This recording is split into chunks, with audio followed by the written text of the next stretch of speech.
ఈసారి మీ పార్టీని farm house లో ప్లాన్ చేయాలనుకుంటే వెంటనే డోసే యాప్ ని డౌన్లోడ్ చేసుకుని బుక్ చేసుకోండి.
ఈసారి మీ పార్టీని ఫామ్ హౌస్ లో ప్లాన్ చేయాలనుకుంటే వెంటనే డోసే యాప్ ని డౌన్లోడ్ చేసుకుని బుక్ చేసుకోండి. సుమన్ టీవీ సగర్వంగా నిర్మిస్తున్నటువంటి కార్యక్రమం పద్మవ్యూహం.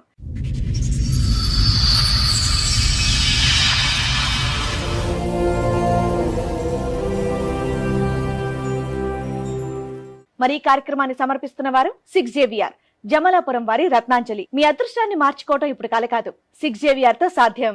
ఆడపిల్లకు పెళ్లి లేనివి, బాబుకు కూడా పెళ్ళి అయింది, తర్వాత కొన్ని కారణాల వల్ల విడాకులైనవి. మీ అబ్బాయి వయసు ఎంత ఉంటుందండి? అమ్మాయి డిగ్రీ ఫస్ట్ ఇయర్ అంటున్నారు కదా. అప్పుడు ఇప్పుడు 33 సంవత్సరాలు, 34. టైంకి అప్పుడు 20 సంవత్సరాలు. 13 ఏళ్ళు అయిందా మీ అబ్బాయికి పెళ్ళి?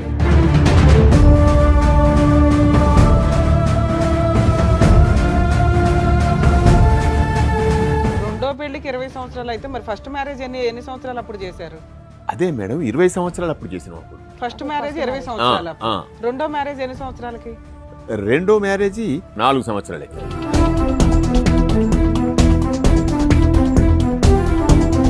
మధ్యలో ఒక అమ్మాయిని లవ్ చేసినాడు. మళ్ళీ మధ్యలో ఫస్ట్ పెళ్లి అయిపోయిన తర్వాత ఏ పని చెయ్యడు, తాగుతాడు, తండ్రి సంపాదన మీద బతుకుతున్నాడు. ఒక అమ్మాయి కాబట్టి ఒక అమ్మాయి, ఒక అమ్మాయి కాబట్టి ఒక అమ్మాయి. సింపుల్ గొడవ సార్, పెద్ద గొడవే కాదు ఇది, కానీ భయంకరంగా జరిగింది.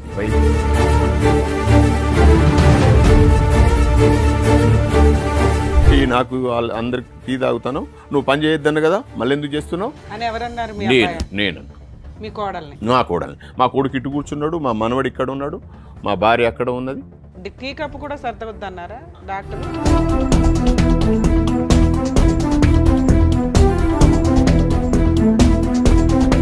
ఆయన అక్కడి నుంచి వచ్చి కొడుకుల సంగతి చూస్తా, వాడు ఏమంటాను నిన్ను, నువ్వు ఒకసారి పోలీస్ స్టేషన్కి పో, పోలీస్ స్టేషన్లో కంప్లైంట్ చేయి, వాళ్ళ రాలకూడదాం, వాళ్ళని ఏం చేయాలనో అది చెప్పిస్తా.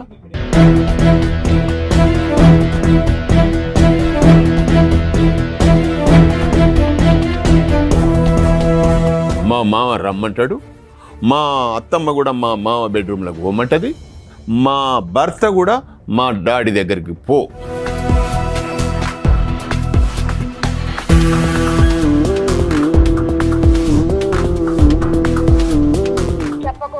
కానీ మా ఆయన, మా అత్త, మా మామది మీద ఎక్కువైంది, నా ప్రాణాల మీదకి, నా కొడుకు ప్రాణాల మీదకి వచ్చింది కాబట్టి బయట పెట్టాల్సి ఉంది.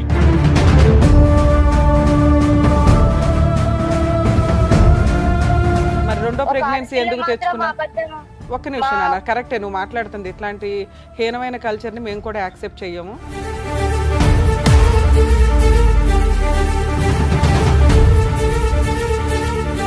ఆ డెలివరీలు అయిపోయేదాకా ఉండాలి కదా. 7th మంత్ ప్రెగ్నెన్సీ టైంలో ఇంత ఎమోషనల్ గా ఇంత టీవీ ఛానల్స్ లో కూర్చొని మా మామ నన్ను ఇంట్లో నుంచి వెళ్ళి నెట్టేశారు. నన్ను ఇంట్లో నుంచి వెళ్ళి వాళ్ళు ఇంట్లో నుంచి నెట్టకపోతే నువ్వు ఆ హెరాస్మెంట్ భరిస్తూనే ఉండేదానివి.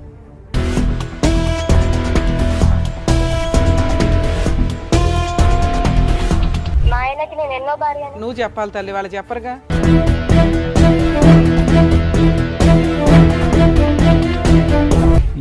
ఏం అడుగుతావు? మీరు ఎలా అడుగుతున్నారు? అమ్మాయిని రమ్మని చెప్పి మీ ఇంటికి మళ్ళీ మానభంగం చేశాడు మా మామ అని చెప్తాడు. రెడీయా మీరు ఆ కేసు ఫేస్ చేయడానికి?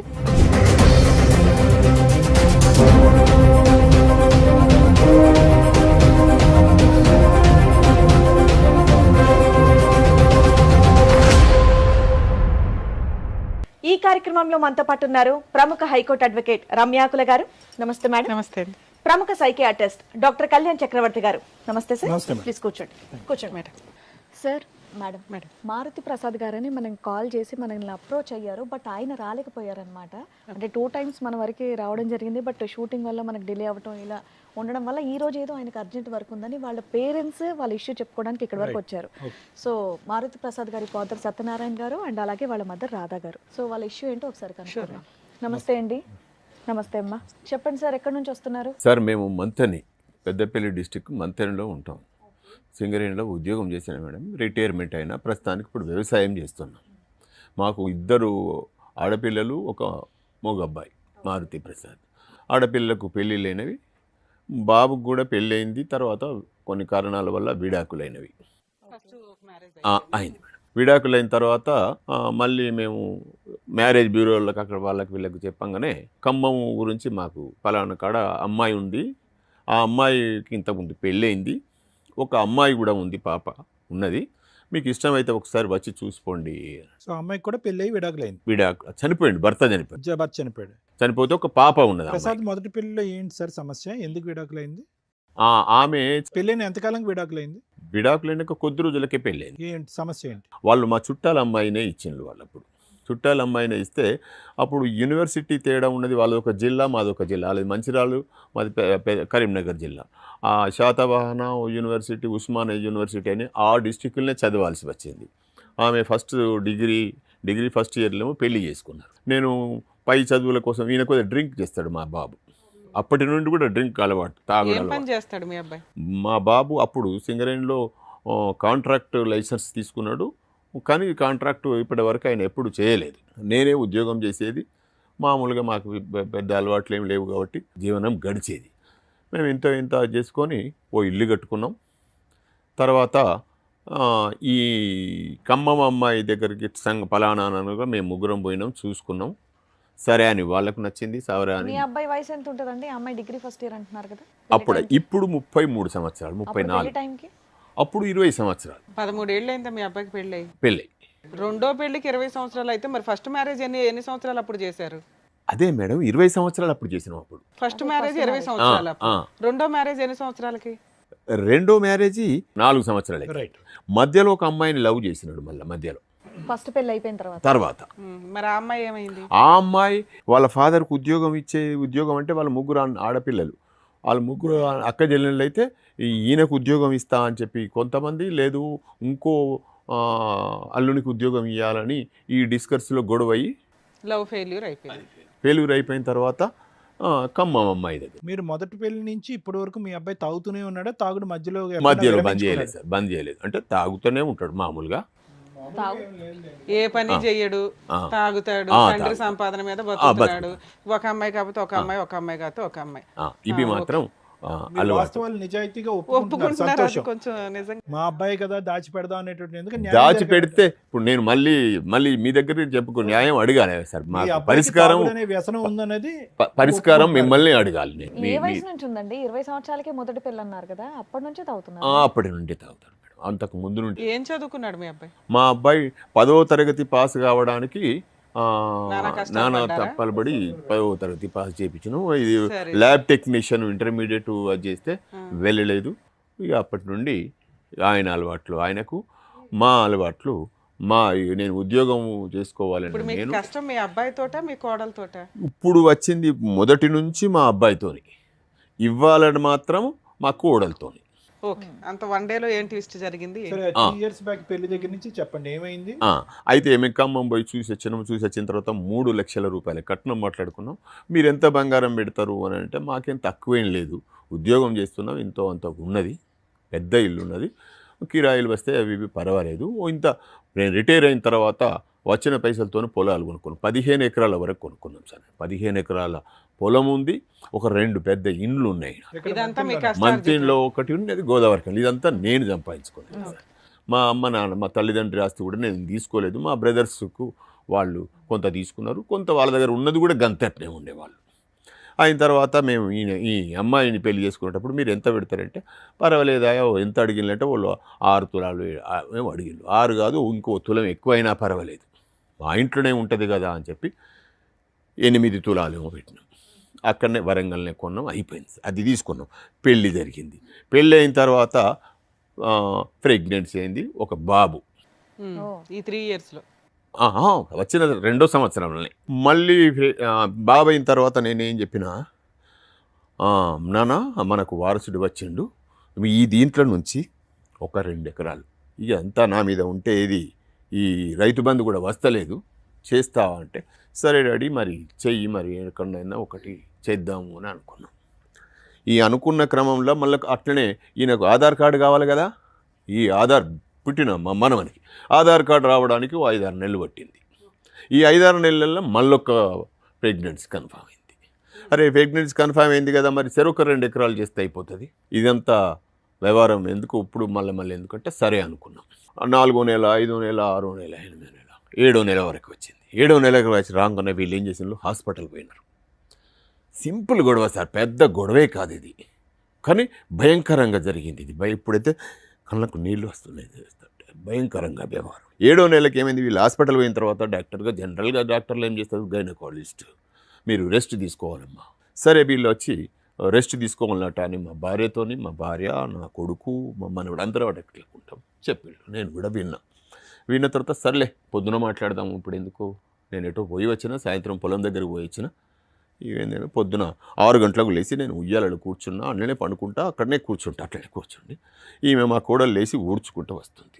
రాత్రి అన్నమాట నాకు గుర్తున్నది, నేను సాయంత్రం అనేది, నేను రెస్ట్ తీసుకోవాలన్నారు కదమ్మా, నువ్వు ఊడవకు, అత్తమ్మే ఊడుస్తుంది, వంట చేస్తుంది, మీ రూమ్లోకి పంపిస్తుంది, నువ్వు పని చేయొద్దు. ఎందుకు అంటే కొద్దిగా వ్యంగ్యంగానే మాట్లాడినాయి. ఎందుకు మాట్లాడాల్సి వచ్చింది అంటే, అసలు మా ఇంట్లో పని ఏమి లేదు, ఇల్లు ఊడవడమే పని, ఇంకో పని ఏం లేదు. బయట పాపం ఆమె చేస్తుంది, వంట చేసుకొని తింటాం. ఇక బయటి పనులన్నీ నేనే చేస్తాను, కూరగాయలు తెచ్చుడు కానీ, పొలం దగ్గర పోవుడు కానీ, ఇతరత్ర బయటి పనులన్నీ నేనే చేస్తాను. ఇక మా బాబు కూడా ఇంట్లోనే ఉంటాడు, ఆయన ఏం పని చేయడు, ఎవ్వరేం పని చేయరు ఇంట్లో. ఒకరిని నేను బయట పనులు చేస్తా, ఈమెమో ఇంట్లో పని ప్లస్ వంట చేస్తాను. టీ పెట్టింది ఈమె, టీ నాకు అందరికి టీ తాగుతాను, నువ్వు పని చేయొద్దన్న కదా, మళ్ళీ ఎందుకు చేస్తున్నావు అని ఎవరన్నారు? నేను మీ కోడల్ని? నా కోడల్ని. మా కొడుకు ఇటు కూర్చున్నాడు, మా మనవడు ఇక్కడ ఉన్నాడు, మా భార్య అక్కడ ఉన్నది. టీ కప్పు కూడా సర్దవద్దన్నారా డాక్టర్? వాళ్ళు అనలేదు, నేను అంటున్నా, మీరు అంత కేరింగ్గా చూసి ఊడు వద్దన్నా. కొద్దిగా కోపం వచ్చింది నాకు, అసలు మన ఇంట్లో పని ఏముందమ్మా, అసలు పనే లేదు, నేను నువ్వు అప్పుడే నచ్చు కదా, నాకేం పని లేదు అని ఇంటెన్షన్ నాది. మన ఇంట్లో పని లేదు కదా, మేము రెస్ట్ సార్ అంటే అయిపోయేది. అనగానే ఆమెకు కళ్ళకు నీళ్ళు వచ్చినాయి, ఏడుస్తున్నది. అవును, మరి మామగారు కోడల్ని వ్యంగ్యంగా అంటే డెఫినెట్గా ఏడుస్తా. అరే ఏడిచేమంటది, నేను మా అమ్మకు ఫోన్ చేస్తా ఉన్నది. సరే చెయ్యమ్మా, ఫోన్ ఇయ్యరా నాన్న అని మా కొడుకుతో చెప్పిన, ఫోన్ వాడు ఫోన్ ఇచ్చిండు. లేదు ఆమె ఫోన్తోనే చేస్తా అన్నది, ఆమెని ఫోన్తోనే చేసుకోవాలి. ఫోన్ మాట్లాడంగా వాళ్ళ అమ్మ సర్ది చెప్తాంది. ఏందైతే పొద్దున లొల్లి, ఏదో కలుపుకొని పోవాలి, ఏదన్నా ఉంటే సర్దుకొని పోవాలి, నువ్వు అట్లా ఉన్న మనిషివి, ఇప్పుడు అనవసరమైనటువంటి ఇదే తతంగం ఎందుకు చేస్తాను చెప్పి మీ కోడలికి సర్ది చెప్పింది, వాళ్ళ సర్ది చెప్తాంది మా అయ్యపురాలు. చెప్పిన తర్వాత ఇక అయిపోయిన తర్వాత వీళ్ళ అన్న మంచంలోకి లేచి వచ్చిండో లేకపోతే వాడు ఎక్కడో 6 గంటలకి కదా, ఆయన అక్కడి నుంచి వచ్చి కొడుకుల సంగతి చూస్తా, వాడు ఏమంటాను నువ్వు ఒకసారి పోలీస్ స్టేషన్కి పో, పోలీస్ స్టేషన్లో కంప్లైంట్ చేయి, వాళ్ళ రాలకూడదాం, వాళ్ళని ఏం చేయాలనో అది చెప్పిస్తా. ఇక్కడ ఏంటి అంత సీన్ ఏముంది, ఇక్కడ లేదు సార్. అక్కడి నుంచి ఫోన్లో ఈమె ఏడుస్తున్నది కాబట్టి అక్కడ ఏమనిపించిందో ఆయన, ఏదో జరిగి ఇప్పుడు ఈ కళ్ళ ముంగట కనబడితేనేమో ఏం కనబడ ఈమె ఫోన్లో ఏడుస్తున్నది. సరే, వాళ్ళిద్దరు రిలేషన్ ఎలా ఉండిందండి మొగుడు పిల్లలది? అప్పటి వరకు బాగానే, గొడవలు లాంటివి లేవు. సో మీ మధ్య కూడా ఎటువంటి డిస్టర్బెన్సెస్ ఎక్కడ ఏమీ లేదు. ఇది ఒక ఇల్లు అత్త మావయ్య మోడల్ అందరూ అందరం మంచిగా వ్యంగ్యంగా అనాల్సిన అవసరం ఏమొచ్చిందండి మీకు? నీకు అసలు పని ఎక్కడిది నీకు అసలు ఆయన ఎట్లా సరే చెప్పిండు? ఆవిడేదో నువ్వేం ఊసిందే చెప్తున్నావు? అనుకోండి, మీరు కూల్ నువ్వెందుకు గానే చెప్పు? చెప్పొచ్చు కదా. అంటే ఇంత అవుతుంది అనుకోలేదు మేడం నేను.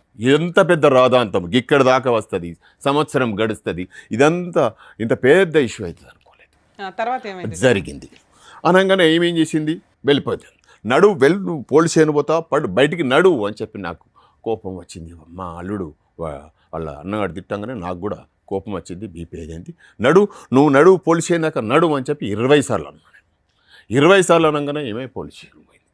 మా మనవడు ఇంట్లో ఉన్నాడు, అందరూ ఇక్కడ ఉన్నాడు. మీరు 20 సార్లు అన్నారు నడువు అవతల నడువు, నువ్వు నన్ను మనాల్సిన మాట కాదు కదా ఇది, ఏమంది వాళ్ళ అన్న మాట.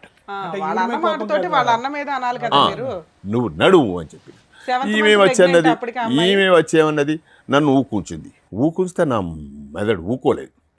ఊకుంటూ పక్క దగ్గర అది పోని ఎక్కడ కాకపోతుందో ఏం చేస్తుందో చేయని, ఏదన్నా చేసుకొని పో, నన్ను అంత మాట అనాల్సిన అవసరం అంటే లేదు. వాళ్ళ అన్న ఒక్క నిమిషం గురుగారు, వాళ్ళ అన్న మాట కోపం వచ్చిందా? ఈ అమ్మాయి ఈ మాత్రం ఇష్యూకి ఫోన్ ఎత్తి వాళ్ళ కంప్లైంట్ చేయడం? వాళ్ళ అన్న మాటకే కోపం వచ్చింది. రావడం ఈమె ఏమనలేదు, ఈమె ఏమనలేదు, భాషతో బూతులు తిట్టారంట. ఈమె ఏమనలేదు నన్ను, ఈమె ఏమీ అనలేదు, అదే కాదు, మా కొడుకు ఏమనలేదు. నా పాయింట్ అర్థం కాలేదు మీకు. నేను అనేది ఏంటంటే ఈ అమ్మాయి ఈ మాత్రం అంశానికి ఫోన్ ఎత్తి వాళ్ళకి చెప్పకుండా ఉంటే అయ్యేది కాదు. సుఖంగా సంతోషంగా ఉన్న ఇంట్లో అయిపోయి ఏదో మా మామ ఏదో హెరాస్ చేస్తున్నట్టుగా అని చెప్పేటప్పటికి వాళ్ళు చూడనటువంటి సన్నివేశాన్ని వాళ్ళు ఊహించుకుని ఇక్కడ ఏదో రాత్రి రంపాలు పెడుతున్నారని చెప్పి పోలీస్ స్టేషన్ అనే మాట ఎత్తాడు. అది కోపం వచ్చి ఒకసారి అన్నారంటే 10 సార్లు. ఏం చేస్తారు వీళ్ళు? కొడుకుల సంగతి చూద్దాం, బొగ్గుద్దాం, కొడదాం, నువ్వు నడువు కంప్లైంట్ చేసిరా. నెక్స్ట్ ఏమైంది తర్వాత 1 year అక్కడే అయిపోయిన తర్వాత ఈమె పోయింది పోలీస్ స్టేషన్. పోగానే అప్పటికి పోయేటప్పుడు ఏమన్నది అడ్డం వచ్చి, ఊకో నువ్వు ఎందుకు మాట్లాడుతావు, రామ్మ లోపలికి రా అని చెప్పి ఈమె పిలిచింది. సార్ పోనీ ఎందుకు వచ్చేస్తావు, అక్కడ పోతే జరిగేది ఏంది, మనం చేసే తప్పేంటిది, అయ్యేది అవుతుంది బా, ఘనకార్యం ఏంది అని పోయింది. మా బాబు వీళ్ళందరూ ఎవ్వరేం మాట్లాడలేదు. ఈమె చక్కగా పోలీస్ స్టేషన్ పోయి పోలీస్ స్టేషన్లో కంప్లైంట్ చేసిన తర్వాత ఎస్ఐ గారు నాకు ఫోన్ చేసి ఈమె చెప్పింది కదా మా మావయ్య నన్ను ఇట్లా ఎల్లగొట్టిండు అని. ఎస్ఐ గారు పిలవంగానే పోయిన పోలీస్ స్టేషన్కు. పోయిన తర్వాత ఏంటి సత్యనారాయణ ఏం జరిగింది అంటే, సరిగో ఇది జరిగింది అంటే, ఈమె ఏదో చెప్తున్నాను, వెళ్ళగొట్టిళ్ళు అది చేసింది ఇది చేసినట్టు. సరేనమ్మా ఇప్పుడు పరిస్థితి ఏంటిది, నువ్వు రా, అయిపోయింది కదా, పొరపాటు గరపాటు జరిగిపోయింది, రా అంటే నేను రాను, నేను పోతా అన్నది. అప్పటికే వాళ్ళ అన్నకు ఒక బిడ్డ పుట్టి ఒక 15-20 రోజులు అవుతుంది. ఈమె చూడలేదు, మేమే పోయి చూసి వచ్చినాం. ఎందుకంటే ఈమె ప్రెగ్నెంట్ ఏదో 6 నెలలు 7 నెలలు అటు ఇప్పుడు పోవద్దు అనే దాని మీద ఈమె పోలేదు. ఆ ఆలోచన కూడా ఉండవచ్చు, పోయి రాని అని నేను అనుకున్నా, మేము అందరం అనుకున్నాం అదే మాట. ఈమె డబ్బులు ఏమన్నా ఈ సత్యనారాయణ ఆయనకు మరి డబ్బులు ఏమన్నా ఇవ్వని వల్లే ఒక 500 నోటు తీసుకుని, 500 ఏం సరిపోతుంది అంటే, కమ్మమే కదా సార్ 500 ఘనకార్యమేం కాదు అని 500 ఇచ్చిన. మరి ఈమె బట్టలు అవి ఇవి కావాలి కదా, మీ మనవన్ని కూడా తీసుకుపోవాలి కదా అని వల్ల ఒక కానిస్టేబుల్ వచ్చిండు, మా ఇంటి దగ్గర వచ్చిండు, బట్టలు మా మనవన్ని ఓ బ్యాగ్ పట్టుకొని వెళ్ళిపోయింది.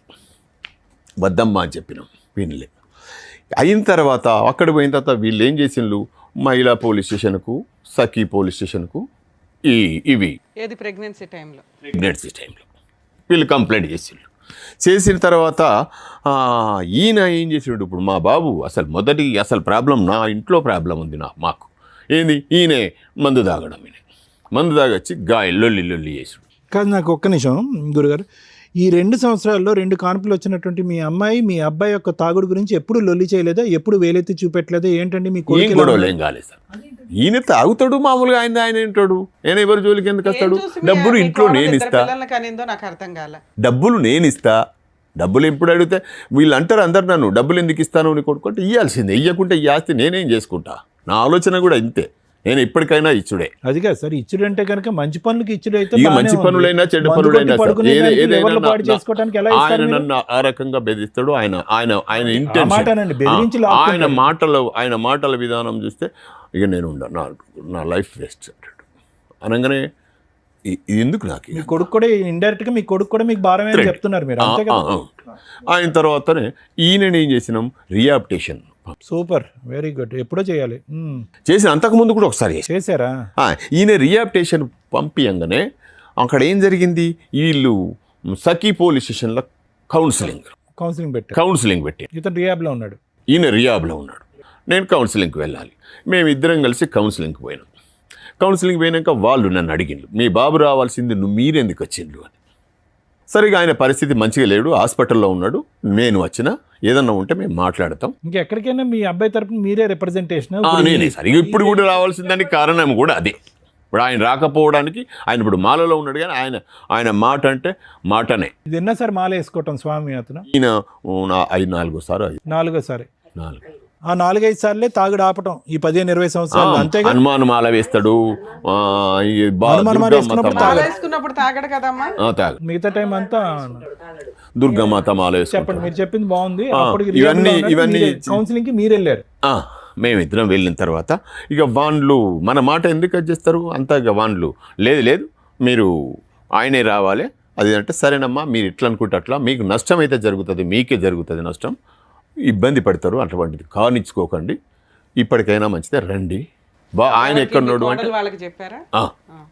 ఆయన ఎక్కడున్నాడు అంటే ఆయనకి రియాబ్లో పోయింది అన్న విషయం వాళ్ళకు కూడా అర్థమైంది. నేను మాత్రమే హాస్పిటల్లో ఉన్నాడు అన్న, వాళ్ళకు రిహాబిలిటేషన్లో ఉన్నా అన్న విషయం వాళ్ళకి అర్థమైంది. అర్థమైన తర్వాత ఇక వాళ్ళు సరేలే ఇక మీరు అట్లా కాదు, మేము పోలీస్ స్టేషన్కే పంపిస్తాం, మీరు కేసు అక్కడికే రండి అన్నాడు. సరే ఇంకొకసారి తీసుకొని వస్తే అవకాశం ఇవ్వండి మేడం అని చెప్పి వాళ్ళని కూడా అన్నా. సరే వాళ్ళు ఏం చేసి ఇంకోసారి అవకాశం ఇచ్చిండ్రు. ఇంకోసారి ఈయనని తీసుకువచ్చి ఈయనతో మళ్ళీ పోయినాక కూడా మళ్ళీ పోలే, ఇంకోసారి అవకాశం ఇచ్చిండు. ఎప్పుడు 28వ తారీఖు జనవరి 28 తారీఖు పోయేసరికి అంతకు క్రితమే ఒక 2 సంవత్సరాల క్రితం మా చిన్న బిడ్డకును మా చిన్నల్లునికి గొడవలైనాయి. 2 సంవత్సరాల క్రితం, దానికి 2 సంవత్సరాల క్రితం వీళ్ళు గొడవై, మా బిడ్డ వేరే ఉంటుంది, మా బిడ్డకు 2 ఆడపిల్లలు, ఒక మనవరాలేమో అల్లుని దగ్గర ఉంటుంది, ఒక మనవరాలు మా బిడ్డ దగ్గర ఉంటుంది, వీళ్ళు వేరు ఉంటారు. ఈ క్రమంలో 28 తారీఖు వెళ్ళాల్సింది ఉన్నది. ఈ క్రమంలో మా అల్లుడు అంటే మా చెల్ల కొడుకే ఇచ్చిన సంబంధం, ఆయన మా చెల్ల కొడుకే. వీళ్ళు ఏం చేసిండు, మా అల్లుడు మా కోడలు ఇద్దరు కలుసుకున్నారంటే ఈయన ఆమెకు ఫోన్ చేసిందా, ఆమె ఈయనకు ఫోన్ చేసిందా? ఫోన్ చేసిన తర్వాత ప్లాన్ వేసిండు. ఏంటిది ప్లాను? వాడిని రావుల సత్యనారాయణ అనేటువంటి నిన్నుంచి కాదమ్మా, వాడిని అంచుడంటే ఎవ్వరి నుంచి కాదు, నేను చెప్తాను విను, నువ్వు ఒక్కసారి రా, మా ఊరికి రా మంతెనకు అని చెప్పి మంతెనకు పిలిపించుకున్నాడు వీడు.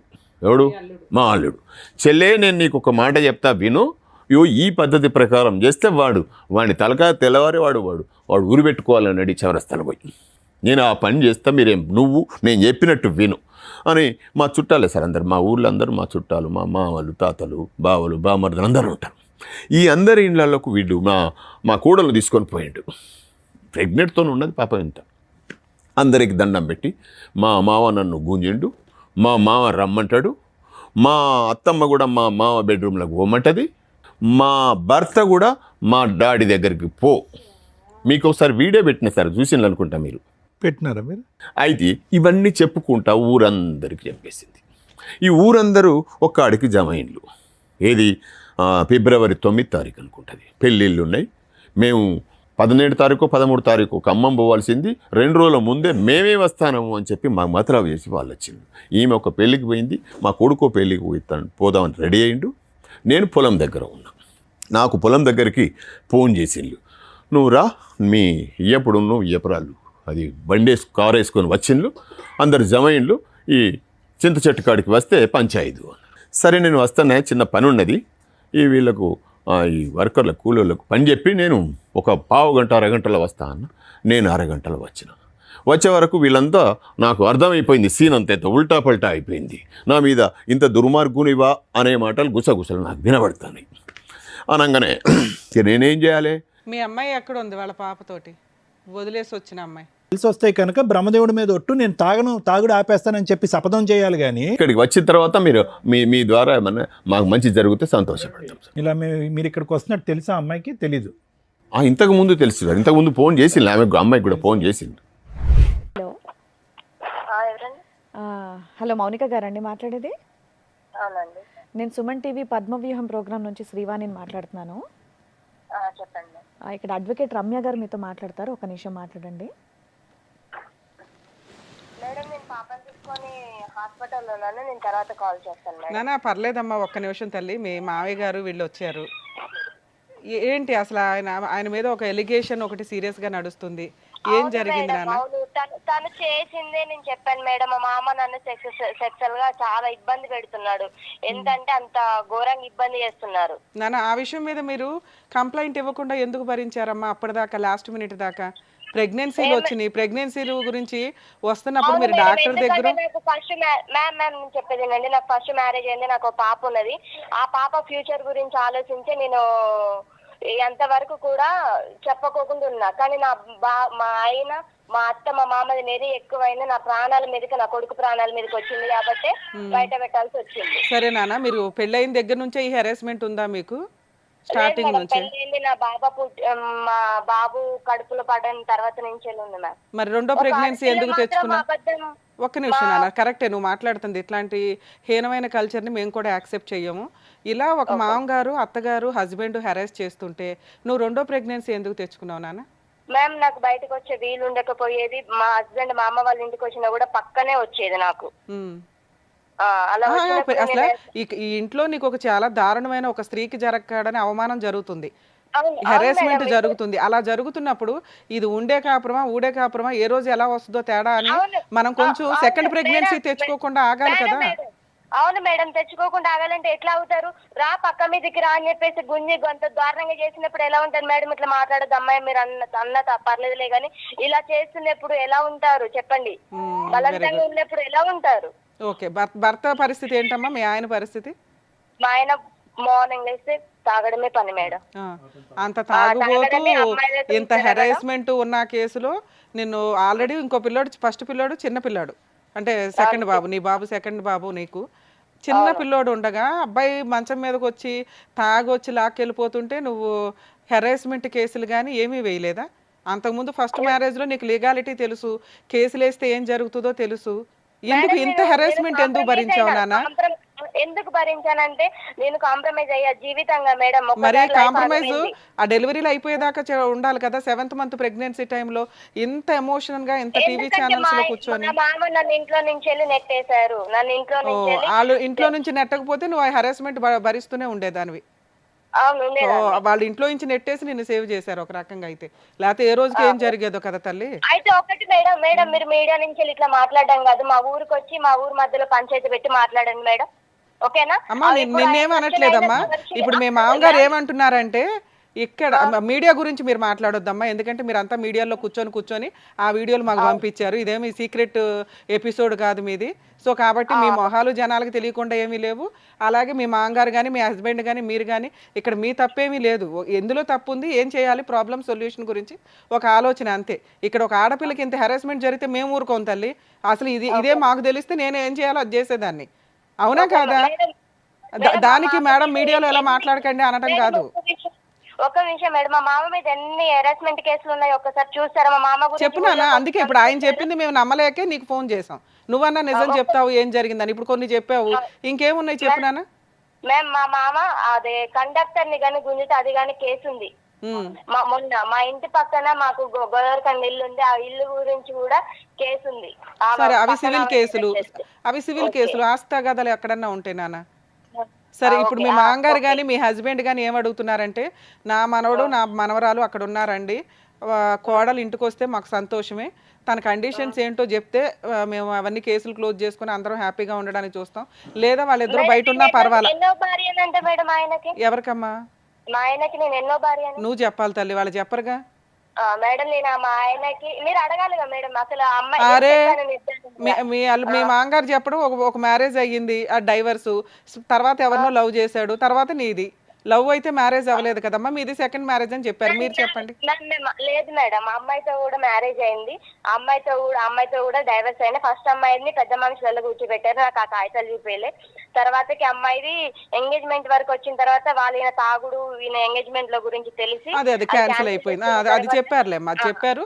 తర్వాత మంచి అమ్మాయి కోసమని ఖమ్మం నుంచి మీ సంబంధం వస్తే, ఆ పిల్లలున్నా పర్లేదు, మంచి అమ్మాయి అబ్బాయిని అర్థం చేసుకొని ఉంటది, ప్రాపర్టీస్ ఉన్నాయి కదా, కాస్త కుటుంబం కంటిన్యూ అవుతుందని వాళ్ళు కొంచెం మంచి మనసుతో నీ దాకా వచ్చారండి. 3 అమ్మాయి వరకు ఎందుకు వచ్చింది?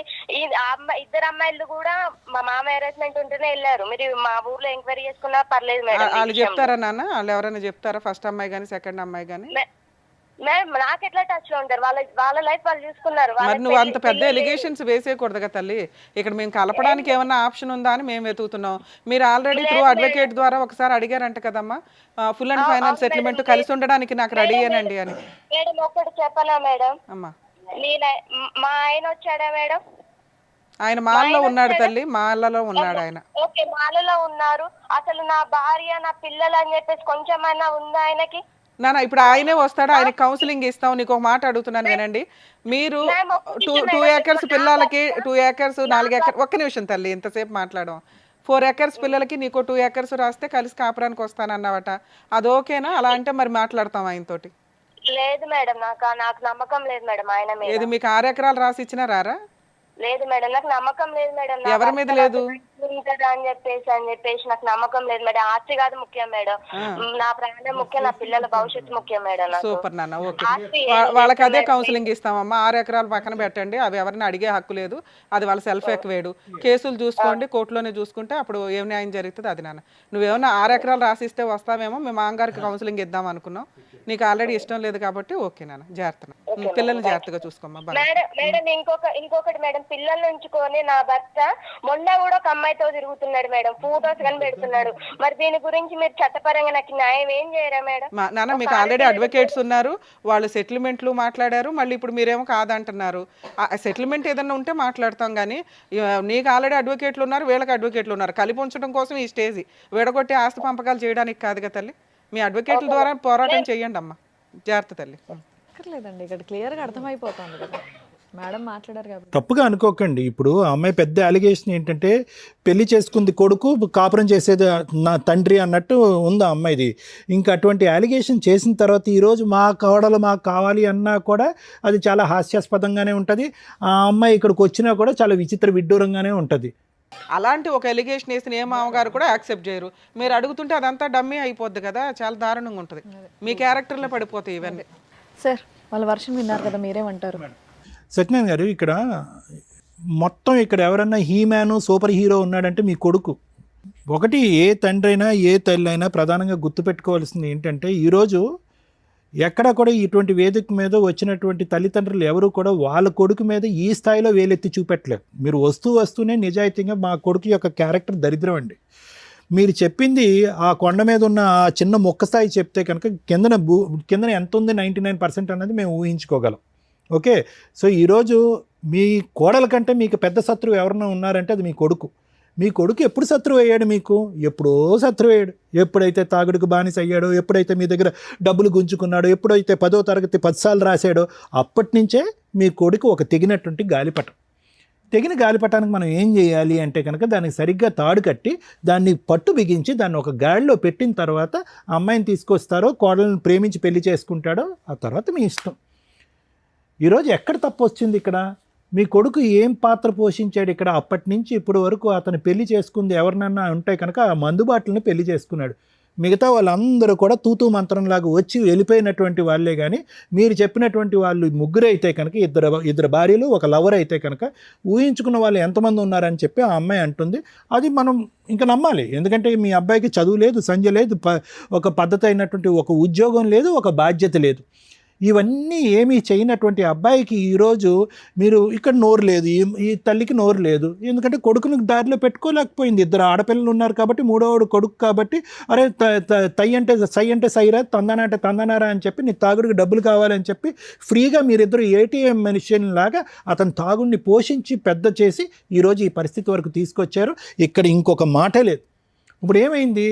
మీరు ఫస్ట్ ఆఫ్ ఆల్ మీరు చేయవలసింది ఏంటంటే ఆ అబ్బాయిలో ఒక నిలకడతనం నేర్పించాలి, ఒక ఆలోచన శైలి పెంపొందించాలి, అవసరమైతే 10 సంవత్సరాలు రీహాబిలిటేషన్లో పెట్టాలి, ఇంకో దారిని వెళ్ళి తాగుడు ఆపించాలి, వ్యక్తిత్వాన్ని డెవలప్ చేయాలి. ఇక్కడ ఎక్కడ చేసామండి వ్యక్తిత్వం? ఏదో సామెత ఉందో చూడండి, పెళ్ళి అయితే కనుక పిచ్చి కుదురుతుంది అన్నట్టుగా మీరు పెళ్లి చేసేటటువంటి పనిలోనే పడ్డారు, కానీ ఆ అబ్బాయి వ్యక్తిత్వం మార్చలేదు. ఒక తల్లి తండ్రిగా ఎందుకు పనికిరానటువంటి, తప్పుగా అనుకోకండి, సరైనటువంటి ఒక బాధ్యత తీసుకున్నటువంటి ఒక అబ్బాయిని మీరు బాగు చేసేటటువంటి దాంట్లో మీరు ఓటం పాలయ్యి ఈరోజు బయట నుంచి వచ్చేటటువంటి ఆడపిల్ల వచ్చి అతను సరిదిద్దుతుందండి? అంత ఓపిక సహనం ఉంటుందా? ఈ అమ్మాయి ఈరోజు మోనిక అనేటటువంటి అమ్మాయి ఎప్పటికీ కూడా సత్యనారాయణ గారు మీ అబ్బాయి మీద కూడా పీకల్లోతు ఉంది ఆ అమ్మాయికి. కానీ ఆ అమ్మాయి అక్కడికి అక్కలేదు. ఎందుకంటే పెళ్లి చేసుకుంది అతను, మాట్లాడేది మీరు. సో ఇలాంటి పరిస్థితుల్లో ఏ స్థాయి అలిగేషన్ మీ మీద వచ్చిందో చూడండి. ఆ అమ్మాయి ఏదైనా నాలుగు ఖర్చుకుని ఇప్పుడు ఆ మాట ఈ పబ్లిక్గా ఈ ఫోన్ కాల్లో చెప్పకూడదు అని చెప్పదేమో అని నేను అనుకున్నాను. కానీ ఈరోజు బహిరంగంగా బల్లగుద్ది మళ్ళీ మాట్లాడుతుంది ఆ అమ్మాయి. ఇంకొక మాట కూడా అంది, మీరు ఇచ్చిన ఆఫర్ కూడా నాకు వద్దు అంటుంది ఆ అమ్మాయి. ఈరోజు మీరేమన్నారు సార్, అక్కడో 2 ఎకరాలు ఇక్కడో 2 ఎకరాలు, ఆ అమ్మాయికి 2 ఎకరాలు అడుగుతుంది కాబట్టి నేను ఆ అమ్మాయికి ఇవ్వను, కానీ మనవలు మనవరాళ్ళ వరకే ఇస్తానండి, వచ్చి కాపురం చేయమనండి, ఇంట్లో హ్యాపీగా సంతోషంగా వాళ్ళని చూడాలని మీరు అనుకుంటున్నారు. కానీ ఆ అమ్మాయి ఇప్పటికీ కూడా తన యొక్క ఇంటిగ్రిటీ థ్రెట్, తన యొక్క వ్యక్తిత్వం మీద ఉండేటటువంటి గురి, లేదంటే తన యొక్క ప్రాణాల మీదకు ఉండేటటువంటి భయంతో ఈరోజు మీరు వచ్చేటటువంటి ఆఫర్ కాదు 6 ఎకరాలు కాదు కదా, మొత్తం 15 ఎకరాలు వచ్చినా కూడా నాకు వద్దు, నాకు అక్కడ సేఫ్టీ లేదని చెప్పి ఆ అమ్మాయి మాట మీద ఆ అమ్మాయి చాలా నిలకడగానే ఉంది. మీరు చెప్పేది ఇప్పుడు ఆ అమ్మాయి చెప్పేది అసలు మ్యాచ్ అవ్వట్లేదు.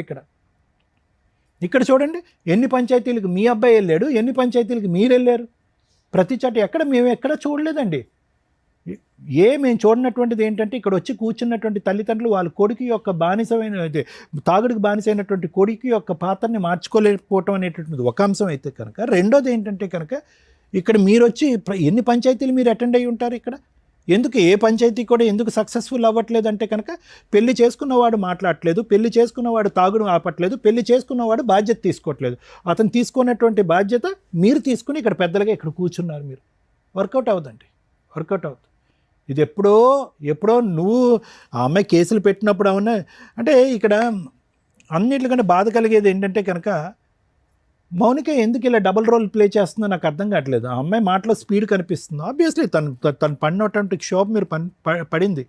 ఈరోజు ఆ అమ్మాయి ఆ మాట అంటే కనుక మీరు అగ్గిలం మీద గుగ్గిలం అవ్వాలి. ఏంటి మీ క్యారెక్టర్ ఇక్కడ పబ్లిక్లో అసాసినేట్ అవుతుంది. మీ క్యారెక్టర్ అంటే చాలాసార్లు నా క్యారెక్టర్ అసాసినేట్ అయ్యింది కాబట్టి ఈరోజు కొత్తగా నాకు అనిపించట్లేదని మీరు అనొచ్చు. కానీ ఈరోజు ఆ అమ్మాయి డబ్బులకి ఆశపడట్లేదు, సేఫ్టీ చూసుకుంటుంది. రెండోది ఏంటంటే పద్ధతిగా ఆ అబ్బాయి మారలేదండి, ఇప్పటికి కూడా తాగుతున్నాడు, వేరే స్త్రీతో కూడా తిరుగుతున్నాడు అనేటటువంటి అంశం ఉంటుంది. అంటే ఆ అమ్మాయి ఉద్దేశం ఏంటంటే మీరు ఆస్తులతో నన్ను కొనలేరు. తాగుడు క్యారెక్టర్ పరంగా అతను అలాగే ఉన్నాడు, క్యారెక్టర్ పరంగా మా మామే ఉన్నాడు, ఏం చూసి ఆ ఇంట్లో 2 పిల్లల్ని తీసుకుని నేను పోవాలి అనే ప్రశ్నే ఆ అమ్మాయి అడుగుతుంది. ఆ అమ్మాయి డబుల్ మాట అని నేను ఎందుకు అంటున్నానంటే, ఇందాక రమ్య మేడం ఒక సాలిడ్ క్వశ్చన్ అడిగారు. అంటే వ్యంగ్యంగా మీ మావ నీతో మాట్లాడి గెట్అవుట్ అని మా ఇంట్లో అనకపోతే కనుక మా మావ బలవంతం చేస్తున్నాడు నన్ను, మా అత్తగారి దగ్గరుండి మా ఆయన కూడా దగ్గరుండి ఆ గదిలోకి తోస్తుందనే మాట ఎప్పటికీ భరిస్తూనే ఉంటుంది ఆవిడ. అంటే ఏంటి అటువంటి వాతావరణంలో 2 పిల్లలు కన్నావా నువ్వు? నీ భర్తతో 2 పిల్లలు కన్నావా? నీ భర్త క్యారెక్టర్ కరెక్ట్గా లేదు, మీ అమ్మ క్యారెక్టర్ కరెక్ట్గా లేదు, వాళ్ళందరూ కలిపి మీ మాతో కాపురం చేయని చెప్పి బలవంతంగా ఒక పక్క బెడ్రూమ్లోకి తోస్తే అటువంటి వాతావరణంలో నువ్వు ఎల్లకాలం ఉండాలని డిసైడ్ అయిపోయావా? ఈరోజు వ్యంగ్యంగా మీ మామ మాట్లాడేటప్పటికి పబ్లిక్గా వచ్చి ఆ చౌరస్తా దగ్గర నువ్వు ధర్నా చేస్తావా? అంటే నీ పద్ధతి ఏంటి, నీ ఆలోచన ఏంటి? కేవలం ఏం లేదు, ఒక పెళ్లి చెడిపోయింది కాబట్టి రెండో పెళ్లి కూడా, ఎంత పెళ్లి చెడిపోయినా కూడా అంత అంత అంత అంత దిగజారిపోతాము మనం. ఈరోజు గట్టిగా మాట్లాడుతుంది మౌనిక, గట్టిగా మాట్లాడుతుంది, నిలదీస్తుంది, వేలెత్తి చూపెడుతుంది, నానా విధాలుగా మాట్లాడుతుంది. తాగుబోయేటటువంటి భర్తతో అసలు నువ్వు ఎందుకు కాపురం చేసావు? ఒక వాతావరణంలో మామ యొక్క క్యారెక్టర్ బాగాలేకపోతే కనుక అటువంటి వాతావరణం 2 పిల్లల్ని ఎందుకు కన్నావు? ఈరోజు మామ గెటౌట్ అనేంత వరకు మామ వైపు ఏలెత్తి ఎందుకు చూడలేదు? అంటే 10 సంవత్సరాల తర్వాత మామ గెటౌట్ అంటే కనుక 10 సంవత్సరాల పాటు ఇదే వాతావరణంలో నువ్వు ఉండేదానివా? సో ఈ అమ్మాయి మాటలో కూడా అసలు లాజిక్ లేదు, రీజన్ లేదు. అంటే మీరు రమ్య మేడం అంటుంది మీరు ఆడపిల్లని అడుగుతారు కానీ ఆ వెనకతలు ఉండేటటువంటి భాగవతం మీకు తెలియదు అంటే కనుక అటువంటి భాగవతంలోనే కదా కర్మ. నువ్వు 3 సంవత్సరాల పాటు కాపురం చేసావు భర్తతో పాటు 2 పిల్లలు. ఈరోజు అమ్మాయి యొక్క మనం చిన్న చూపు చేసి చూడట్లేదు. కానీ ఇటువంటి అట్మాస్ఫియర్లో ఈరోజు మళ్ళీ కాంప్రమైజ్ అండి, మళ్ళీ వాళ్ళు కలిసి ఉంటారండి అని చెప్పి అడగటం అనేది హాస్యాస్పదం. ఇక్కడ నెంబర్ 1 మీ అబ్బాయి యొక్క క్యారెక్టర్ బాగాలేదు, నెంబర్ 2 మీ అబ్బాయి యొక్క వ్యసనాలు అసలు బాగాలేదు, నెంబర్ 3 మీ వైపు 1 ఏళ్ళు కాదు 10 ఏళ్ళు మీ వైపు చూపెడుతున్నప్పుడు అటువంటి వాతావరణంలో ఎందుకు వచ్చే అమ్మాయి ఉంటుంది? It's not workable sir. ఈరోజు మీ యొక్క జీవిత కర్తవ్యం ఏంటి అంటే కనుక ఈరోజు మా అబ్బాయికి పెళ్లి చేయటం, ఇంకో అమ్మాయిని తీసుకురావటం, ఆ అమ్మాయితో ఇంకో 2 పిల్లలకి కంటం కాదు. తక్షణ కర్తవ్యం, జీవిత కర్తవ్యం ఏదన్నా ఉంది అంటే కనుక మీ తల్లిదండ్రులుగా మీ ఇద్దరికి మీ అబ్బాయి కౌన్సిలింగ్ ఇవ్వండి, లేదంటే సరైనటువంటి రిహాబిలిటేషన్ సెంటర్లో పెట్టండి, డి అడిక్షన్ థెరపీ ఇవ్వండి, ట్రీట్మెంట్ ఇవ్వండి. ఆ అబ్బాయిని ఒక మనిషిగా చేయండి, ఒక వ్యక్తిగా మార్చండి. ఈరోజు ఏ దమ్ము ధైర్యంతో ఆ అబ్బాయి ఈరోజు మా భార్య తన బిడ్డను తీసుకుని ఇక్కడికి వస్తే కనుక నేను బతుకుంటాను, లేదంటే తాగి చచ్చిపోతానని. ఇప్పుడు ఆ అబ్బాయి తాగి ప్రత్యేకంగా ఏం చచ్చిపోలేదు, ఈ పాటికే ఆ అబ్బాయి లివర్ కిడ్నీ అన్నీ పాడైపోయి ఉంటాయి. పట్టుమని అతని జీవితంలో 5 నెలలు మించి అతను తాగుడు ఆపలే, నేను చెప్పగలను. అతని జీవితంలో 5 నెలల మించి ఎప్పుడైతే మాల వేసుకుంటాడో 5 సార్లు మాల వేసుకున్నప్పుడు నెల ఆపుంటాడు అంతే, అంతకు మించి ఆపలేదు. ఇక్కడ మీ బంగారం బాగాలేదు సార్. మీ బంగారం బాగున్నప్పుడు ఎలాగ ఆ అమ్మాయిని ఏం చూపెట్టి ఒక ఆశ చూపెట్టి ఇక్కడ రమ్మంటాం? ఇక్కడ not only protecting the marriage, ఇక్కడ పెళ్ళిని కాపాడాలా, ప్రాణాలు కాపాడాలంటే ప్రాణాలని పరువుని కాపాడాలి. ఇప్పుడు ఆ అమ్మాయి ఏ ఉద్దేశంతో ఇక్కడికి రావాలి? ఆ పెద్ద ఆవిడ ఏడుస్తుంది, కానీ ఏ ఉద్దేశంతో మనం ఈరోజు తీసుకొచ్చి ఇక్కడ పెడతాం? ఏం గ్యారంటీ ఉంది? ఎవరిస్తారు గ్యారంటీ? ఇస్తాడా మీ అబ్బాయి తాగుడు జీవితకాలంలో ఆపుతాడని? అలాంటి గ్యారంటీలు ఎన్నో ఇచ్చుంటాడు అబ్బాయి. ఇస్తాడా మీ అబ్బాయి గ్యారంటీ ఈవిడతో తప్ప వేరే ఆడదాని వైపు నేను చూడండి అని చెప్పి? మీ వ్యక్తిత్వం గురించి నేను మాట్లాడలేదు, కానీ మీ అమ్మాయి అంత మీ కోళ్ళు అంత ఇదిగా మీ వైపు వేలెత్తి చూపెడుతూ ఉంటే కనుక ఏం అడుగుతాం?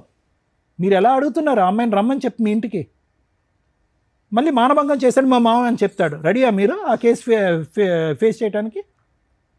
మీ అబ్బాయి యొక్క వ్యక్తిత్వం క్యారెక్టర్ కరెక్ట్ కానంతసేపు మీ భర్త మీద సమాజం ఈ అమ్మాయే కాకుండా నలుగురు వేలెత్తి చూపెట్టేటటువంటి పరిస్థితి క్లీన్ అయ్యేంత వరకు ఈ కాపురం కలిపేటటువంటి ధైర్యం చేసేటటువంటి పెద్ద మనిషి ఎవడో ఉండడు అనేది నా అభిప్రాయం. ఎవడు ధైర్యం చేయకూడదు కూడా, ఎందుకంటే సేఫ్టీ ఇష్యూ గురించి మాట్లాడినప్పుడు అలా చేయకూడదు. అది నా ఉద్దేశం. Thank you. ఏం మాట్లాడదాం? సరే మీరు మాట్లాడండి. వినండి సార్, ఏం మాట్లాడదాం? ఎందుకు వచ్చారు? జడ్జిమెంట్ ఒకటే కదా సార్. ఎక్స్పెక్ట్ చేసి ఇక్కడికి వచ్చారో నాకు అర్థం కూడా కాలే. మీరు ఇక్కడ దాకా వచ్చినందుకు మీకు కొంత తెలియాలి, ఏంటి న్యాయం ఏంటి, ధర్మం ఏంటి అని. ఇక్కడ ఫస్ట్ మనం ధర్మం గురించి మాట్లాడుకుందాం. ఎందుకంటే నేను ఎప్పుడు మోరల్ వాల్యూస్కి ఎక్కువ ఇంపార్టెన్స్ ఇచ్చే మాట్లాడతా. లీగాలిటీ అనేది ప్రొటెక్షన్ కోసం ఇంకొక దానికోసం రావాలి. మామగారు వర్సెస్ కోడల్ ఈ కేసు ఇంత విన్నారు కదా. దీనివల్ల మనం నేర్చుకునేది ఏంటి? నేర్చుకోవడం కోసమే ఈ ఎపిసోడ్స్. ఒకళ్ళు అమ్మ కోడలు గారు ఎవరైతే ఉన్నారో, మీ పేరు కూడా నేను మళ్ళీ చెప్పట్లేదు, మీ ఇన్లాస్ ఫేస్లు ఇక్కడ చూపించట్లా. మీ పేరు మీద కొన్ని కోట్ల మంది ఉంటారు సమాజంలో, ఇది మీ కేసు అని ఎవరికి తెలియదు. సో కాబట్టి మీరు ఫ్రీ, మీ అత్తామామలు కూడా ఫ్రీనే. ఇక్కడ ఎవరు మిమ్మల్ని హైలైట్ చేసి ఫేసులు చూపించట్లేదు కాబట్టి రిలాక్స్ ఉండండి. కోడళ్ళు ఈ మధ్య కేసులు వేసేటప్పుడు దారుణంగా దిగజారి ఎలిగేషన్స్ పెట్టడం వల్ల కోర్టులు నిజంగా సఫర్ అవుతున్న అమ్మాయిలకి న్యాయం జరగట్ల. ఈ పాపం మీరు వేసుకుంటారని గుర్తుపెట్టుకోండి. ఫస్ట్ ఆ దిగజారుడు మాటలేంటో తెలుసా? కొత్తగా మామగారు సెక్సువల్ అబ్యూస్ చేశారని, అత్తగారు ఈ కేసులో అయితే అత్తగారే రూమ్లోకి తోసింది, తాగుబోతు భర్త రూమ్లోకి తోశారు. మరి సెక్సువల్ అబ్యూస్ జరిగిందా? జరగల. నేను మాట్లాడిన 3 minutes ఫోన్ కాల్స్లో మీకు 90% క్రాస్ ఎగ్జామినేషన్ అయిపోయినట్టే లెక్క. ఆ అమ్మాయి ధైర్యం లేదా? ఇంత నరకం భరించడానికి అంత అవకాశం ఉందా? ఎందుకు ఉందో చెప్తాను. అవన్నీ దారుణం అండి. ఎప్పుడైనా ఒక మహిళ సెక్సువల్ అబ్యూస్ జరగదా మేడం అంటే జరుగుతాయి. వరస్ట్ మామగారులు ఎక్కడో ఉంటారు. మామగారు సెక్సువల్ అబ్యూజు, మా ఆయన మా అత్తగారితో పడుకుంటాడు వెళ్ళి, ఇవన్నీ చండాలమైన మాటలమ్మ. మళ్ళీ మీ అదే క్రాస్ ఎగ్జామినేషన్లో అడిగితే అత్తగారి దగ్గర పడుకోవడం అంటే నా రూమ్లో పడుకోడండి, అత్తగారు హాల్లో పడుకుంటే వెళ్ళి ఆవిడ పక్కన పడుకుంటాడు. తల్లికి ఎప్పుడు కొడుకు చిన్నపిల్లోడే, వాడికి 70 ఏళ్ళు వచ్చినా కూడా. అలాగే మామగారుల విషయానికి వస్తే ఆయనకి 2 కూతుర్లు ఉన్నారు. ఆల్రెడీ ఒక కూతురు కాపురం నాశనమే, ఆ పిల్ల కూడా ఇంట్లోనే ఉంటుంది. ఒక ఆడబడుచు ఇంట్లో ఉండి, మనవరాలు ఇంట్లో ఉండి దరిద్రంగా ఒక ఎలిగేషన్ వేస్తున్నప్పుడు మనస్సాక్షి ఒకటి ఉంటుంది కదమ్మా. ఫస్ట్ హస్బెండ్ చనిపోయి రెండో హస్బెండ్ తాగుబోతూ వచ్చిన 1-2 monthsకే నీకు సీన్ అర్థమవుతుంది. వచ్చిన 1 yearలో ప్రెగ్నెన్సీ తెచ్చుకున్నప్పుడు మీకు సీన్ అర్థమైంది. ఇంటి యజమాని మామగారు హోల్ అండ్ సోల్. ఎందుకు చేసుకున్నావు పెళ్ళి? ఆస్తి కోసం. మామగారు ఎందుకు పెళ్లి చేశాడు? తాగుబోతు కొడుకు ఎవరో ఒక పిల్ల ఉండి వారసత్వం ముందుకు తీసుకెళ్ళాలి. ఎందుకంటే మన ఇండియన్స్ ఆలోచన విధానం ఆస్తి ఎక్కడికి పోకూడదు. అదే ఆడపిల్లలకి అసలు వెళ్ళకూడదు కొన్ని సందర్భాల్లో. మగపిల్లోడు వరస్ట్ అయినా కూడా ఆళ్ళ వారసులకే వెళ్ళాలి. అదే ఈ మూర్ఖుడైన మాంగారు చేసిన పని. నా కొడుక్కి పిల్లలు పుట్టాలి, అందులో ఫస్ట్ ఇందాక మీరు అన్నారు లేదు, మాకు వారసుడు పుట్టాడండి, మగపిల్లోడు పుడితే వారసుడు, ఆడపిల్లలు వారసులు కదా. Mistake number 1. నెక్స్ట్ మా మనవడు పుట్టాడండి, పుట్టగానే నేను 2 ఎకరాలు రాసేద్దాం అనుకున్నాను. రాశారా? రాయిలా. మనవరాలు పుట్టేదాకా మళ్ళీ వ్యవహారం నడుస్తూనే ఉంది. మనవరాలు పుట్టినాక రాద్దాం అనుకున్నానండి. ఇవన్నీ నిజం కాదండి. ఎందుకంటే నిజంగా రాసే వ్యక్తి ఆ 21 days ఫంక్షన్కో లేకపోతే ఆ 1 year కార్యక్రమానికో రాస్తాం. ఈలోపు ఇంకో ప్రెగ్నెన్సీ వచ్చింది. ఇవన్నీ ఎప్పుడు నడుచుంటాయంటే ఈ ఆలోచన విధానాలు పెద్ద మనుషుల పంచాయతీలు టీవీ షోకి వచ్చినాక చెప్తే బాగుంటుంది. ఎందుకంటే వాళ్ళు 6 ఎకరాలు అడిగేశారు కాబట్టి 2 ఎకరాలు మనవాళ్ళకి మనవరాలకి, మన వారసులు అంటే చించేసుకుంటున్నాం కదా, వాళ్ళకి ఇద్దామని ఒక ఇదే తప్ప ఈయనకి ఇచ్చే ఉద్దేశం లేదు. లీగల్గా ఇవ్వటం కుదరదు. ఇది గుర్తుపెట్టుకోండి కోడళ్ళు. మాంగారు ఆస్తిని చూసి కొడుకుల్ని పెళ్లి చేసుకుంటే కొడుక్కి సంపాదన మీదే మీ మెయింటెనెన్స్ ఉంటుంది, కొడుక్కి సంబంధించి అతని ఇన్కమ్ అతని ఆస్తుల మీదే మీకు ఆస్తి హక్కులు ఉంటాయి తప్ప మామగారు అత్తగారు సెల్ఫ్ ఎక్వైర్డో స్త్రీధనాల మీదో మీకు ఎటువంటి హక్కు ఉండదు. తిన్నగా కాపురాలు చేసి భర్తతో పాటు కంటిన్యూ అవుతూ భర్తకు వచ్చినప్పుడు మీరు తీసుకోవడం అనేది కామన్గా జరిగింది. పెళ్ళిళ్ళు చేసుకోవడం వరస్ట్ ఆఫ్ వరస్ట్ ఎలిగేషను. నిజంగా ఏదైనా స్త్రీకి వాళ్ళ మాంగారి దగ్గర నుంచో మా బావల దగ్గర నుంచో మరుదుల దగ్గర నుంచో ఇలాంటి ఒక సెక్సువల్ అబ్యూజ్ జరిగితే తల్లి చెప్పు తీసి కొట్టి బయటికి రండి. అంతే. ఒక్క సెకండ్ కూడా ఆలోచించొద్దు, మీ క్యారెక్టర్లు పాతాళంలోకి వెళ్ళిపోతాయి. జరుగుతాయి. ఎక్కడో వరస్ట్ కోర్టులో ఒకడు దరిద్రుడు ఎక్కడో ఉంటాడు, వాడు పాపన ఆడిపోతాడు, బయటికి రండి. దీనికంటే సంవత్సరం ఆగి రావడం ఎందుకు? పెళ్ళి అమ్మాయి ఎప్పటి నుంచి జరిగింది నీకు ఈ హెరాస్మెంట్ అంటే ఫస్ట్ బాబు కడుపులో ఉన్న దగ్గర నుంచి. మరి రెండో ప్రెగ్నెన్సీ ఎందుకు తెచ్చుకున్నావు అంటే ప్రిపేర్, కోర్టుకి చెప్పడానికి ప్రిపేర్. జడ్జిలకి తెలియవా? నిజంగా హ్యాట్స్ ఆఫ్ అండి ఫ్యామిలీ కేసులు చేస్తున్న జడ్జెస్ ఎవరైతే ఉన్నారో. ఎందుకంటే ఆ కష్టం ఏంటో మాకు తెలుస్తుంది. ఈ మధ్య ఇంకా వరస్ట్. ఒకప్పుడు ఫ్యామిలీ మ్యాటర్ అంటే ఫ్యామిలీ మ్యాటరే, ఇప్పుడు ఎంత ట్విస్ట్లు, ఎంత దారుణంగా మాట్లాడుతున్నారు. 2 years ఎవరండి ఒక మామగారు సెక్సువల్ అబ్యూస్ చేయడానికి రెడీ అయిపోతారు, చేయలే. ఒక అదృష్టం ఏంటంటే చేయలే. సెక్సువల్ అబ్యూస్కి రెడీ అవుతూ రూమ్లోకి అత్తగారు వెళ్ళు అని తోస్తూ భర్త కూడా దోస్తాడట. అలాంటి భర్తతో సెకండ్ టైం వాడు తాగొచ్చి అని ఈడ్చుకెళ్ళిపోతే పడుకుంటూ పోయిందంట, మళ్ళీ ప్రెగ్నెన్సీ. టూ మచ్ అనిపించట్లే మీకు? జడ్జెస్ ఏమో అక్కడ ఊరికే కూర్చుంటారు అనుకుంటారా? మేమంటే మాట్లాడతాం, పాపం వాళ్ళు ఏంటి జడ్జిమెంట్ ఇవ్వాల్సిన టైంలో ఇస్తారు. సెన్స్ ఉండాలి కదమ్మా మాట్లాడేటప్పుడు. మీకు తండ్రి ఉంటారు, మీకు అన్నదమ్ములు ఉంటారు. ఎంత హీనంగా మాట్లాడుతున్నారమ్మా మీరు. ఆయన చెడ్డోడైతే బయటకు వచ్చాయి, లా అండ్ ఆర్డర్ నీకు ఫేవర్గా ఉంటుంది. సెక్సువల్ అబ్యూస్ని ఏ కోర్టు యాక్సెప్ట్ చేయదు. నువ్వు ఆ రోజు చేసే కేసు స్ట్రాంగ్ కేసు. 2 years అనుభవించానండి. నువ్వు ఇంట్లో నుంచి ఎట్లా వెళ్ళావు తల్లి? సెక్సువల్ అబ్యూస్ జరిగినప్పుడు వెళ్ళాలి. అదొదిలేసి మామగారు తిడితే ఆయన ఇంట్లో నుంచి తరిమితే వెళ్ళవచ్చు. టూ మచ్ కదా. మళ్ళీ సెకండ్ మ్యారేజ్ మేడం, ఇప్పుడేం చేస్తావు? ఇప్పుడు కూడా సెకండ్ మ్యారేజేగా. మేము కలపడానికి ట్రై చేస్తుంటే నువ్వు ఆ ఛాన్స్ కూడా ఇవ్వట్లా. 15 ఎకరాలు కావాలి మనకి కాదా? ఈ ఆస్తి మీ మామగారి స్వార్జితం. మీకు సెకండ్ మ్యారేజ్ సర్దుకోవడం అనేది ఓన్లీ ఆస్తి కోసమే సర్దుకున్నారు తప్ప నిజంగా సెక్సువల్ అబ్యూస్ని నేనైతే యాక్సెప్ట్ చేయట్లేదు. ఎందుకంటే భూప్రపంచంలో ఏ స్త్రీ కూడా మామగారు ఇట్లాంటి హెరాస్మెంట్ చేస్తే తొక్కుల ఆస్తి కోసం టెంప్ట్ అయ్యారు ఇదయ్యే దరిద్రులు ఎక్కడో ఉంటారు తప్ప మీరు అది కాదు. ఎందుకంటే నేను నమ్ముతున్నా మీ క్యారెక్టర్ని. ఇటువంటి అబ్యూజే జరిగితే ఆస్తి కోసం గంజన్న తినొచ్చు తల్లి, ఆస్తి కోసం క్యారెక్టర్ నమ్మకోవద్దు. అమ్ముకున్నారా మళ్ళీ మాట్లాడద్దు బయటకు వచ్చి. ఎందుకంటే మామగారు అంటే ఒక తండ్రి పాత్రలో ఉంటారు తల్లి. చాలామంది కోడళ్ళు వణికిపోతారు ఇప్పుడు ఈ ఎపిసోడ్ వింటే. మామ నవ్వుతూ దగ్గరికి వచ్చినా వాళ్ళకి భయం వేస్తుంది, అమ్మ అని తలని విన్నా భయం వేస్తుంది. ఎందుకంటే ఆ స్పర్శ యొక్క మీనింగ్ ప్రతి స్త్రీకి తెలుసు, ఏ మగాడు ఏ దృష్టితో చేయేస్తాడు అని. ఆ బేసిక్ సెన్స్ లేకుండా బతకట్లేదుగా. ఆస్తుల కోసం బతికారంటే ఆ పాపాలు మూటగట్టుకోవాల్సిన పరిస్థితి. ఇప్పుడు 3 పిల్లల్ని దగ్గర పెట్టుకొని న్యాయ పోరాటం, 498 డీవీసీ మెయింటెనెన్స్, ఆస్తిలో పార్టీషన్. అలాగే తల్లి సుప్రీంకోర్టు దాకా వెళ్ళొచ్చు ఈ కేసులో. నువ్వు హ్యాపీగా నీ భర్త ఏ పని చేయడు, పనికి మాల తాగిపోతూ ఆయన దగ్గర నుంచి నీకు మెయింటెనెన్స్ కూడా అంతంత మాత్రమే. మరి అత్తమామలు ఇవ్వాలి కదండి అంటే ఎక్కడైనా రీజనబుల్గా ఏదైనా కోర్టు పిల్లల హ్యూమనిటికల్ గ్రౌండ్ మీద ఈయనేదో తెలియక ఇప్పుడు 2 ఎకరాలు 4 ఎకరాలు ఇస్తానన్నాడు కానీ ఆ మాట అనకపోతే ఖచ్చితంగా మెయింటెనెన్స్ కూడా రాదు. అత్తమామల దగ్గర నుంచి వసూలు చేసే రైట్స్ నీకు లేవు. ఇలాంటి ఒక ఎలిగేషన్ వేసిన తర్వాత వాళ్ళే హ్యూమనిటికల్ గ్రౌండ్లో ఇచ్చేవాళ్ళు మీకు. మీరు ఇంత బూతు నెక్స్ట్ పెద్ద మనుషుల పంచాయతీలో ఆయన పరువు తీసేశారు. అర్థమవుతుందా? ఎందుకంటే ఆయన నిజంగా మీకు సెక్సువల్ అబ్యూజ్ చేసి ఉన్న ఈరోజు రమ్య గారు వాయిస్ రేస్ చేయలేకపోతున్నారు. మీరు 2 years దాన్ని కంటిన్యూ అవ్వడం వల్ల. మీ మామగారు ఇంట్లో నుంచి బయటికి వెళ్తే మేడం నేను వెళ్ళలేనండి, నేను కేసులు వేయలేనండి, నాకు ఎవరు సపోర్ట్ లేరండి, సెకండ్ మ్యారేజ్ కాబట్టి నిలబెట్టుకున్నానండి అన్న నువ్వు 10 ఛానల్స్ని కూర్చోపెట్టావు, నిరాహార దీక్ష చేసావు. ఈ రోజున 10 కేసులు వేసి కంటిన్యూ అవుతున్నావు. కేసులు వేయడానికి అన్నీ బాగానే ఉంటాయి తల్లి. ఒక 5 years ఫైట్ చేయండి. మీకు జరగాల్సిన న్యాయం కోర్టు ద్వారా 100% నడుస్తుంది. రిమైనింగ్ నీ గురించి మంచిగా మాట్లాడితే మీకు అవసరం సెకండ్ మ్యారేజ్ చేసుకున్నారు. ఫస్ట్ కూతురు ఎవరైతే ఫస్ట్ హస్బెండ్ నుంచి అతను చనిపోవడం వల్ల పుట్టిన పాప ఏదైతే ఉందో అమ్మమ్మ తాతయ్యల దగ్గర పెరుగుతున్న సమయంలో ఖచ్చితంగా వీళ్ళు ఒక కండిషన్ పెట్టారు, మా ఇంటికి తీసుకురాము, మాతో పాటు ఉండడం జరగదు అని. అది ఏ స్త్రీ కన్నా పేగుబంధం లాగేస్తూ ఉంటుంది తల్లి. నీకు అటు ఎక్కువ ఇంట్రెస్ట్ ఉంటుంది కామన్గా. గబా గబా ఇక్కడ ఒక 2 పిల్లల కంటే ఇక్కడ నుంచి కొంత ఆస్తి వస్తుంది. ఎప్పుడైనా 10 ఏళ్ళ కన్నా నువ్వు ఈ పంచాయతీ పెట్టేదానివి, ఇప్పుడే కాదు. ఎందుకంటే మీ ఆయన పనికి మనలోడు ఏ తాగుతానే పడి ఉంటాడు ఎక్కడైనా కానీ. నెక్స్ట్ ఆయన పెళ్ళిళ్ళ గురించి అక్రమ సంబంధాల గురించి తెలియక ఆస్తి కోసం మీరు చేసిన ఈ పని ఏదైతే ఉందో మీ క్యారెక్టరే తగ్గిపోయేలాగా ఉంది. మీరు కరెక్టే కాదు అసలు. మీ కోడలు ఆ విషయాన్ని సప్రెస్ చేసింది కాబట్టి ఈ తప్పు జరగలేదు అని మేము నమ్ముతున్నాం. ఎందుకంటే 2 ఇయర్స్ సెక్సువల్ అబ్యూస్ జరుగుతుంటే ఏ స్త్రీ కూడా ఆస్తి కోసం కక్కుర్తుపడి మీ కోడలు లాంటి నిజాయితీ పిల్ల అయితే అసలు ఆగదు. ఆ అమ్మాయి నిజాయితీ పిల్లే, ఆ అమ్మాయికి సెక్సువల్ అబ్యూస్ జరగలే. బయటకు వచ్చినప్పుడు చెప్పాల్సిన ఎలిగేషన్స్ ఉంటాయి, ఎక్కేసిన వాళ్ళు ఎవరో ఉంటారు, ఎక్కేశారు. అర్థమవుతుందా? ఎందుకంటే ఆ అమ్మాయి తినడానికి ఉన్నా లేకపోయినా ఒక మామగారి దగ్గరకు వచ్చి ఇలాంటి ఒక పని చేస్తే పని చేయడానికి ట్రై చేసినా కూడా యాక్సెప్ట్ చేయరు. ఇలాంటి ఈయన ఇక్కడికి వచ్చి ఆ మాట మాట్లాడకూడదు, నాకు కోడలు కావాలండి అని.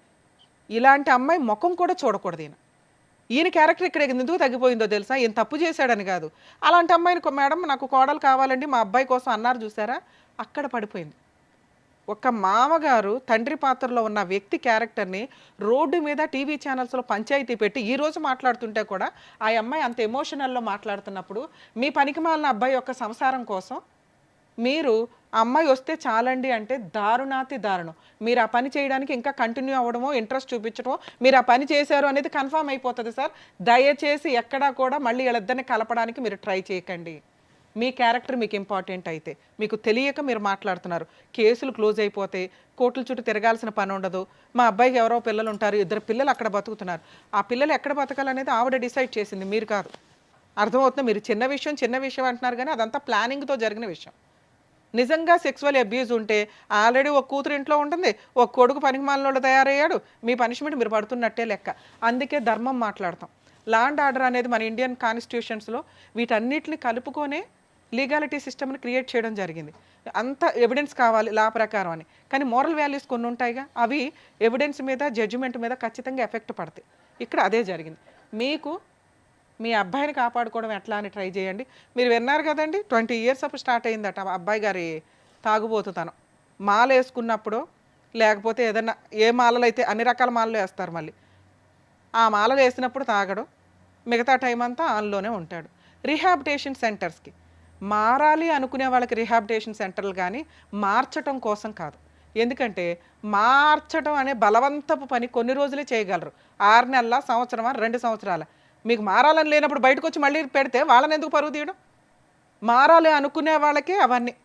మీరు బలవంతంగా చేసే పని కొంతకాలం తాగకుండా ఉంచడానికి పనికొస్తుంది. మారండి, మాల వేసుకున్నారు, ఏం నేర్చుకుంటున్నారు? అన్ని రకాల మాలలు వేస్తున్నారు, వాటిల్లో ఎన్ని రకాల ధర్మమైన పద్ధతులు ఉంటాయి. అది వేసుకొని భక్తితో వేసుకుంటున్నారా, కొంతకాలం తాగుడు మానేయడానికి వేసుకుంటున్నారా? కొంచెం బేసిక్ ఆలోచించండి. 21 డేస్ 41 డేస్ ఒక పని కంటిన్యూస్గా చేసామంటే ఆ మంచి అలవాటు అవుతుందట. 10 సార్లు వేసుకున్నారు, 10 ఏళ్ల నుంచి వేసుకుంటున్నారు, 5 ఏళ్ల నుంచి. అమ్మ ఇట్లాంటి కొడుకుని మీరేమో వెనకేసుకొని రావసర్లా. అలాగే మీ ఆయన ఆ అబ్బాయి పరువు అంతా తీయవసర్లే, ఎందుకంటే మీ పెంపక లోపం ఇది.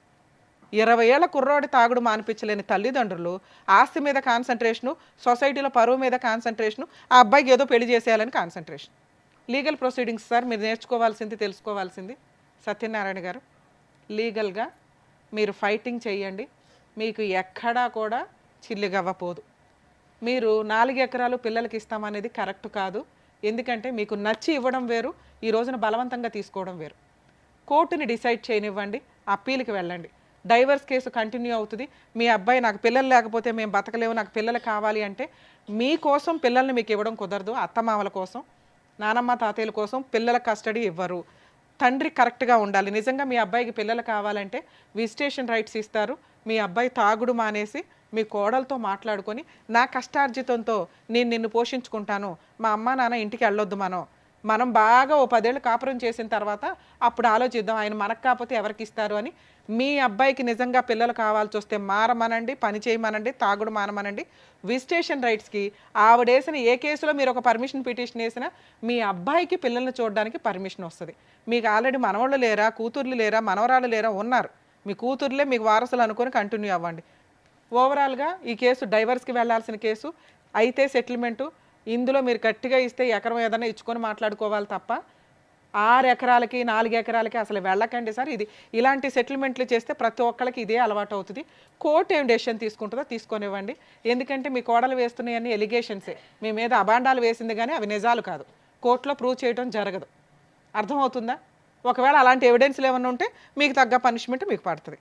తప్పు చేసినోడు ఎవరన్నా పనిష్మెంట్ పడాల్సిందే, అత్యాసకు పోయిన వాళ్ళు ఎవరన్నా పనిష్మెంట్లు పడాల్సిందే. మీరు మీ అడ్వకేట్లు చెప్పినట్టు మీరు ప్రాపర్గా ఫైట్ చేసుకుంటూ వెళ్ళండి. కోర్టులో ఏ న్యాయం జరిగిద్దో మీకు అదే న్యాయం ఫైనల్. ఈ స్టేజ్ మీద అయితే మేము ఈ పాయింట్స్ మీద మాట్లాడడం, మీ తప్పులు మీకు తెలియజేసాం. మీరు ఇంకెక్కడా కూడా 5 ఎకరాలు ఇస్తాం 3 ఎకరాలు ఇస్తామని అనొద్దు సార్, ఎందుకంటే అది మీ కష్టార్జితం. కేసులు ఏం తేలుతాయో చూసిన తర్వాత మీ ఇష్ట ప్రకారం ఇచ్చుకోండి. Okay madam. Thank you madam. Sir, నాకు తెలిసి మీకు కావాల్సినటువంటి సొల్యూషన్ ఇక్కడ దొరికిందనే నేను అనుకుంటున్నాను. అంటే ఏం చేయాలి, ఎలా ఉంటే బెటర్ అనేది మీరు అడిగిన దానికి కరెక్ట్గా ఆన్సర్ చెప్పారు. అది మీరు చేస్తే కరెక్ట్ అని మా ఉద్దేశం. Thank you sir. Thank you madam. మరో కథతో మళ్ళీ కలుద్దాం.